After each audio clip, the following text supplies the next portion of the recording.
In today's video, I'm going to teach you how to download a form from Jotform as a PDF. Whether you're pulling together insights from a survey or need a handy offline version of your form for distribution, being able to save your Jotform as a PDF is a simple, yet powerful skill to have. So let's dive right in and take you through the process step by step. First things first, you'll want to open the Jotform and locate the specific form that you wish to convert into a PDF.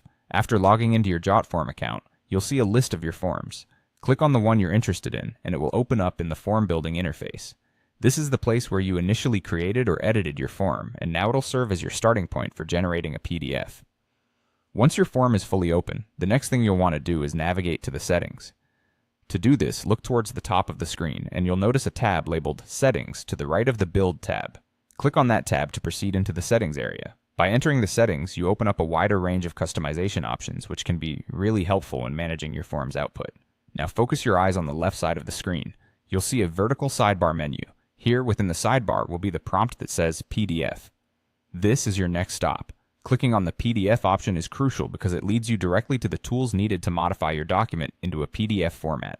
Once you are in this section, you'll be greeted with different options that revolve around PDF creation and customization. Here, you'll need to select PDF document. By doing so, Jotform will automatically compile your form into a neatly organized PDF, preserving all the form's fields and layout and transforming it into a downloadable document. This is where the magic happens. It's a plain click that does so much of the heavy lifting for you. Before finalizing, you have a chance to look over